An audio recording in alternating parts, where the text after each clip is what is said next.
Vamos a enfocarnos ahora en la segunda lectura. Esta segunda lectura vendría a ser de el día en el que se conecta, porque hoy es los penúltimos domingos de octubre. La Iglesia a nivel universal tiene a bien de tener presente a los misioneros y a las misiones, y por eso se le llama Domund o Domingo Mundial de las Misiones. Y entonces esta lectura es propia de este domingo. Ya si nos fijamos en lo que vendría a ser la misa del día, viene otra por ahí que es de Tesalonicenses, pero aquí en México se tomó esta segunda lectura por ser día de las misiones, y por eso es que el énfasis de anunciar la palabra y también incluso de comprender más sobre este mensaje. Y el día de hoy también la Iglesia tiene presente al evangelista de los laicos. ¿Quién es el evangelista de los laicos? A ver, los que... Lucas es el evangelista de los laicos. ¿Y por qué decimos de los laicos? Porque tiene un énfasis en todo lo que es su evangelio. Está siempre enfocado en hacer conciencia del anuncio. Y para los que no lo saben, pues bueno, sepan que Lucas como tal no conoció a Jesús en persona. Lucas conoció a Jesús a través de otros que lo conocieron. Y es ahí que él pudo conocer y pudo escribir aquello que vendría a ser como 2 tomos, Lucas, y escribió otro libro. ¿Cuál es el otro libro que escribió Lucas? A ver, ¿cuál es el otro libro que escribió Lucas? Escucho puros grillitos. Nada. ¿Cuál es el otro libro que escribió Lucas por tercera vez? ¿Quién dijo? Hechos de los Apóstoles. Entonces hace falta conocer esas cuestiones, porque a veces estamos leyendo algo y no sabemos ni qué. Entonces hagan de cuenta que los Hechos de los Apóstoles vendría a ser como la segunda parte de lo que escribió Lucas. Es como la primera, y ya después en donde habló de Jesús, y ya después habló de los Hechos de los Apóstoles. ¿Quién es el apóstol número 13? A ver, no hombre, pues puro grillito aquí. ¿Quién es el apóstol número 13? San Pablo. San Pablo es el apóstol número 13. ¿Quién es el apóstol número 14? Matías. ¿En qué momento pusieron a Matías? ¿O en qué momento se eligió a Matías? En lugar de Judas Tadeo, Judas Iscariote. Ay, por lo menos ahí sí ya distinguen. No que algunos andan diciendo por ahí, de veras, todavía me llegan esas preguntas a mí. Dice, padre, ¿por qué la gente le tiene devoción a Judas el traidor? ¿Y ahora? ¿A qué horas? Sí, pues ahí andan haciéndole devoción a Judas, si fue el que traicionó al maestro. Dije, tú eres el que andas traicionando las cosas por no aprender bien. Pero sí nos hace falta entonces conocer la palabra y también saber todo lo que está detrás, en este caso los que escriben. Lucas conoció entonces, decíamos, a Jesús por medio y gracias ¿a quién? A los demás, a los apóstoles. Lucas, ¿de quién fue discípulo? De Pablo. Tú ya no respondas. ¿Quién está? Usted ya no responde. Los aviones acá. No, está bien que sepan, Lucas fue discípulo de Pablo, pero también fue secretario de ¿quién más? ¿De quién fue secretario? Ahí ya fallaron, lo sabía. También conoció a Pedro. Entonces, pero Lucas se dice que llegó, incluso algunos llegan a decir que también sin duda tuvo un acercamiento con la Virgen María, porque si se fijan, de los evangelios, de los 4 evangelios, es el que da más detalles de la vida, incluso de la infancia de Jesús. ¿Cuál es el evangelio que ni siquiera habla del nacimiento de Jesús. No. Bueno, el evangelio de Juan sí, pero habla de los orígenes de Jesús. En el evangelio de Juan habla sobre los orígenes de Jesús, pero hay un evangelio que entra ya desde el bautismo. Ni siquiera dijo nada de origen, ni de nacimiento, ni nada.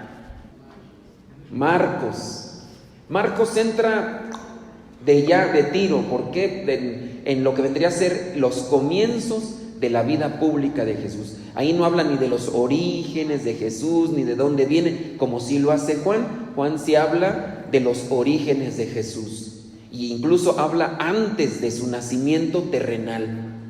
Y para los que quieran saber qué dice ahí, pues ustedes tendrán que ponerse más abusados ahí cuando vean lo del evangelio, y si no, apúntenlo. Cuando llegue a la casa me voy a chutar todo el evangelio de Juan, para que se pongan al tiro. Entonces, Marcos, ¿cuál de los 4 evangelios fue el primero que se escribió? A ver, ¿sabiondos? ¿Cuál de los 4 evangelios fue el primero que se escribió? Mateo, porque está ahí, ¿verdad? Primero Mateo. Ok, ¿por qué estoy haciendo estos cuestionamientos? Porque también quiero inquietarlos a que conozcan y aprendan y lo que puedan agarrar aquí, pero después pongan atención a eso. El día de hoy es Día Mundial de las Misiones. ¿Cómo voy a compartir algo que no conozco muy bien, que no asimilo? Hablando de Lucas, que también se tiene presente hoy. Lucas es como que el evangelista de los laicos. Allí es donde se presenta que Jesús envió a 72 laicos. Órale, no solamente los 12, sino a 72. Por ahí yo acomodé un artículo y les mencioné por qué se dice 72, ¿por qué no 80? ¿Por qué no 70 cerrados? Pues ¿para qué 72? Entonces ahí también les explico en un artículo, nada más que ustedes pues nada más andan ahí leyendo quién sabe qué cosas, pero por ahí les compartí un artículo, ¿por qué 72? Y por eso es Lucas, el evangelista de los laicos. En el evangelio de Lucas se menciona que son 72 porque él toma la versión griega del Antiguo Testamento, obviamente que existía, y en la versión griega, en el Génesis, se habla de 72 pueblos que conformaban todo el mundo. Por eso entonces cuando manda a 72, pues es para que estos 72 vayan a los 72 pueblos que conforman todo el mundo. Entonces, cuando Jesús manda a los 72, lo que quiere decir es que quiero mandar misioneros a todo el mundo. Eso es el 72. Está la versión hebrea que menciona. ¿Quién toma la versión hebrea de los 4 evangelistas? ¿Quién de los 4 evangelistas toma la versión hebrea? Aquí me voy a quedar hasta que no me respondan, Es que son cosas que por lo menos yo quiero dejarles ahí las dudas y inquietudes y todo, y para que se pongan al tiro, porque ¿cómo anunciamos a la palabra de Dios sin tener estos conocimientos que podrían ser básicos? ¿Quién de los evangelistas es el que toma la versión hebrea? A ver, de los que ya fueron a la teología para laicos, aquí quiero ver sus dieces. ¿Quién es de los 4 evangelistas? No, ya perdidos en el espacio. Lucas es de origen griego, por eso toma la versión que dijimos, griega. ¿Cómo se le llama? ¿Cómo se le llama a la versión griega del Antiguo Testamento? Septuaginta, se le llama Septuaginta. ¿Por qué se le llama Septuaginta? Pues estoy planteándoles cuestiones teológicas para que Y son básicas, esas deberían de ustedes traerlas aquí. Al rato va a cruzar alguien por ahí en la calle con cualquier argumento bíblico y los va a marear y los va a dejar ahí todos atrapeados, arrastrados. Y ustedes entonces, ¿a qué van a la iglesia? ¿A qué van ahí a la misa? A dormirme. Entonces, Mateo es judío o griego. Judío. Entonces Mateo agarra la versión de los hebreos, la versión hebrea. En la versión hebrea están 70, en la versión griega dice 70. Y en el caso de Lucas es griego. Ya mejor ni les quiero preguntar nada, ya mejor me voy a por acá. Entonces vámonos mejor ahora sí a la cuestión de la segunda lectura.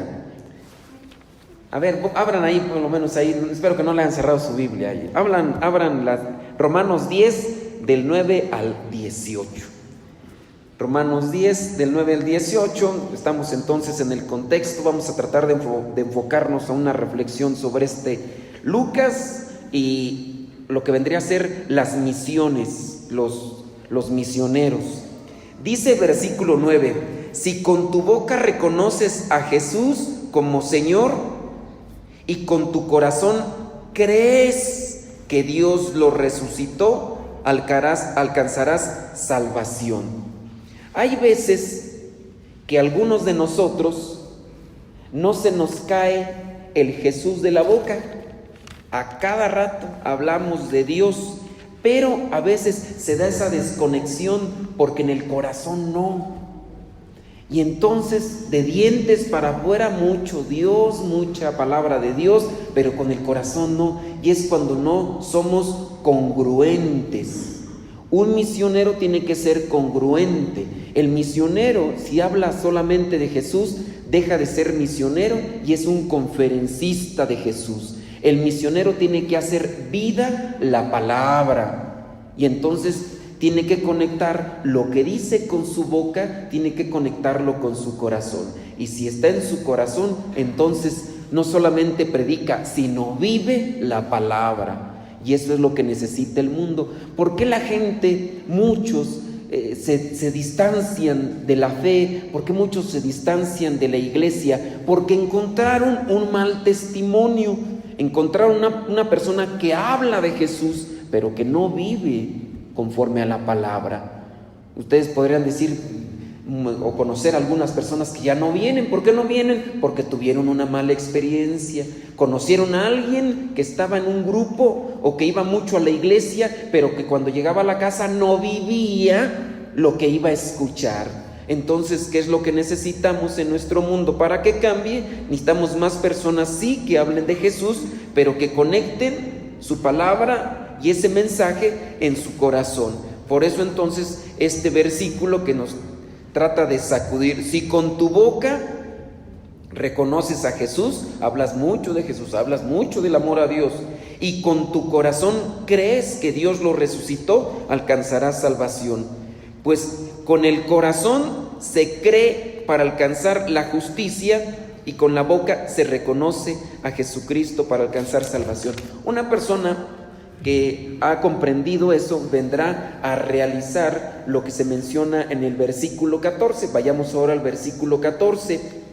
Dice: pero ¿cómo van a invocarlo si no han creído en Él? ¿Qué se necesita para creer en Jesús? Se necesita fe. Para creer en Jesús se necesita fe. La fe es un regalo. A veces uno puede pensar que el escuchar un buen concepto o una buena idea, una buena estructura de Jesús, con eso basta para creer, y no. Hay personas que incluso tienen muy buenos conocimientos, pero que les hace falta fe. Entonces, dentro de lo que tenemos que hacer nosotros es trabajar en la fe, pedirle a Dios todos los días: Señor, dame fe para creer en ti, dame fe. Dice más adelante en el versículo 14: ¿y cómo van a creer en Él si no han oído hablar de Él? Y ahí entonces nuestro compromiso también de compartir. Y ahí es donde ahora entramos en el cuestionamiento: ¿qué compartes a los demás de Dios? Cuando hablas a los demás, ¿cuánto le hablas de Dios? Y si bien hablas mucho de Dios, ¿Cuánto demuestras con tus actos de lo que crees en Dios? Porque sí, a lo mejor somos bien rezanderos, pero bien hipócritas. Y no quiere decir que hay que dejar de ser rezanderos para ser hipócritas, no. Conecta lo que tanto dices de Jesús en tu corazón y con tus actos. Porque sí somos o bien rezanderos, pero bien envidiosos. Bien rezanderos, pero bien celosos. Bien rezanderos, pero bien soberbios. Bien rezanderos, pero muy... A ver qué quieren. Échenle. Bien rezanderos, pero bien ¿qué? Soberbios, envidiosos, rencorosos, corajudos, corajudas, volubles. A ver, descúbranse. Échenle la pedrada ahorita échenle la pedrada al que tiene a un lado, Dios. Descósanse ahorita. Sí, porque muchas veces uno tiene siempre esa referencia del otro, de mí no, del otro, porque uno ve más los defectos, uno ve cuando el otro está sucio, pero a veces no nos damos cuenta que traemos también suciedad nosotros, porque a veces ya la panza no deja ver, o otras cosas, ¿no? Porque no somos muchos de mirarnos a nosotros mismos. Pero sí, del otro anda sucio y uno lo mira más pronto. Entonces hay que también analizar en esa cuestión, si hablamos mucho de Jesús, pero que también se note, y hay que anunciarlo, pero hay que principalmente vivirlo. Creo yo que incluso eso es lo que más pega, porque muchos de nosotros podemos recordar más bien una actitud que un buen sermón o una buena reflexión. Pocas veces la gente dice, yo me acuerdo de la homilía completa, así nítida, exacta, que dio el padre Gonzalo hace, ¿cuántos años? Hace 5 años yo me acuerdo de las predicaciones del padre Gonzalo cuando estaba casi clarito. Ni se acuerdan ni siquiera, yo creo. A ver, los más fanáticos del padre Gonzalo. Pero sí se acuerdan de alguna cosa. Yo me acuerdo cuando el padre Gonzalo hizo esto. O cuando el padre, de eso sí se acuerda, porque pega más la actitud. La palabra en su momento nos mueve a la reflexión o al cuestionamiento. Y hay algunos que a lo mejor aquí piensan y salen y se les olvida. ¿Y de qué habló allá el padrecito? Pues dijo algo así como que, y ya le pones de tus palabras, ya no dice lo que dijo el padre. Yo entendí esto y eso fue lo que tú entendiste y quién sabe. A mí me pasa con lo de la radio, porque luego me reclaman, padre, que usted dijo esto. Y dije, ¿a qué horas?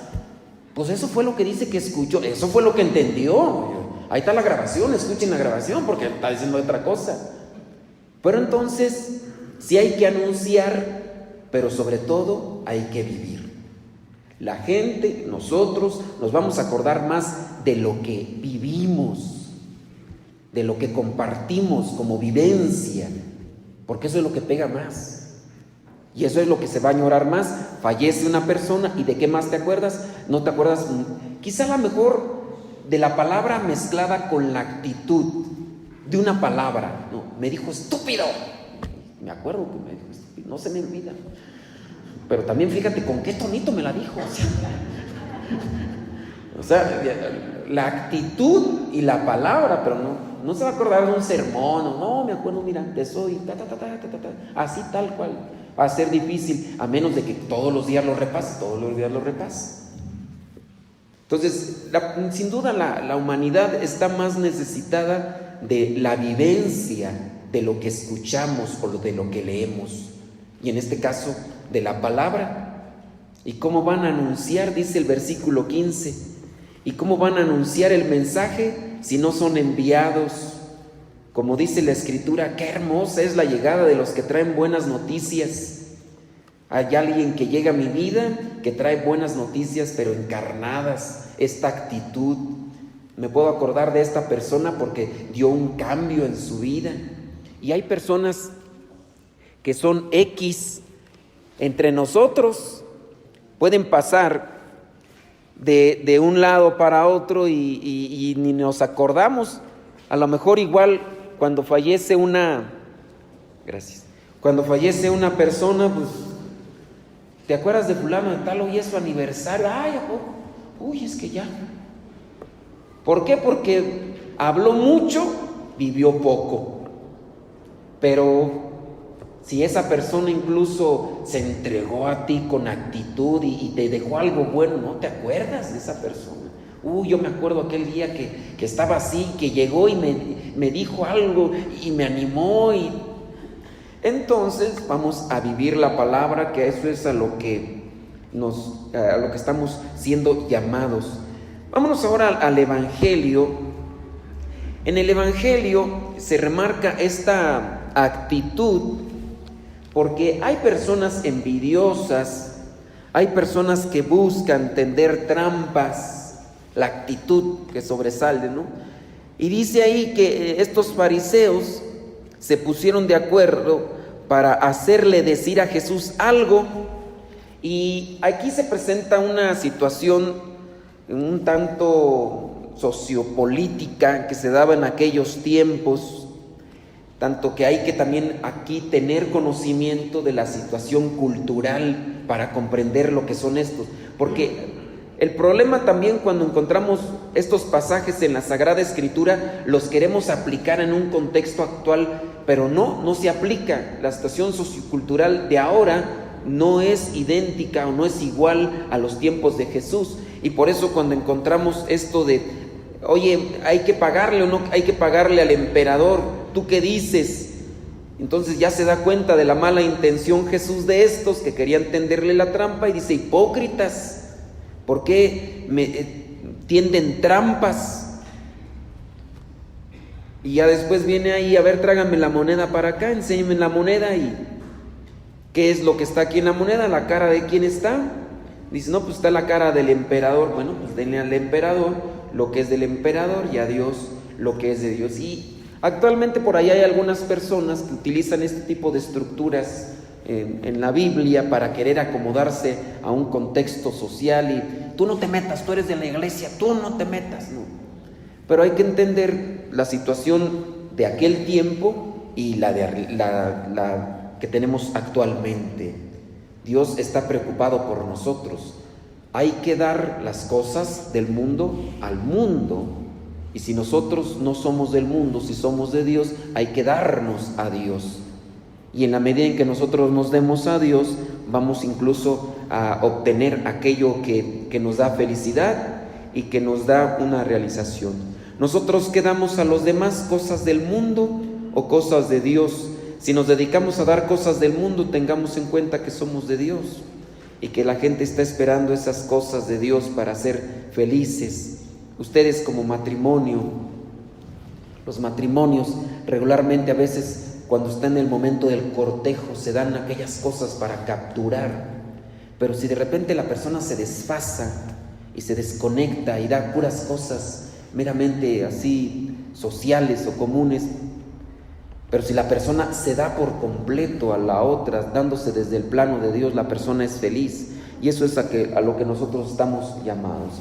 Ojalá y comprendamos el mensaje de la palabra, a qué punto se refiere en el hecho de seguir anunciando a Dios, y que también nos interesemos un poco más por conocer el contexto bíblico, que para la próxima que les pregunte yo qué es la Septuaginta, inmediatamente ustedes me digan: es la traducción de la Sagrada Escritura que se dio del hebreo al griego cuando se buscaron aquellos 70 sabios para poderla traducir, de ahí la palabra Septuaginta, y es la versión de la Biblia del Antiguo Testamento que se utilizaba en los tiempos de Jesús, y de la cual incluso también Jesús retomaba, por eso agarraba a los macabeos, porque en la Septuaginta estaban los macabeos, y de ahí es también donde se basó Lucas para poder escribir.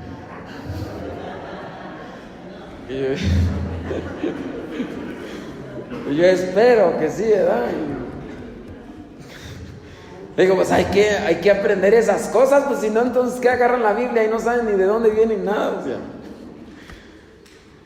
si uno conoce la palabra, a uno le será más fácil tener más presente los principios.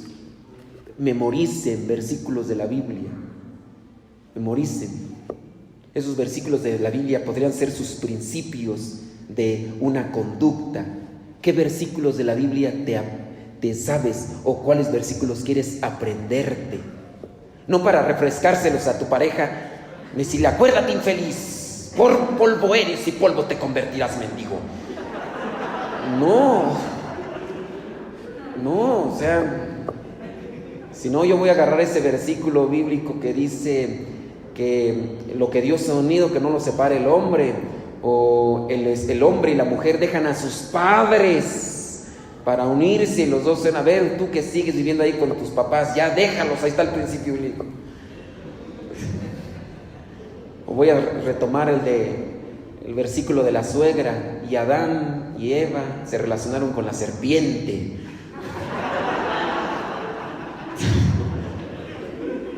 Y cosas de esas, ¿no? Entonces, no, busquen pasajes bíblicos y traten de, sobre todo, más que memorizarlos, vivirlos. Y que eso pues nos ayude a todos para comprender el mensaje. Quién sabe qué se les va a quedar de la homilía, pero hay que vivirla todos, la palabra, más que memorizarla, hay que vivirla, porque de eso nos va a pedir cuentas Dios.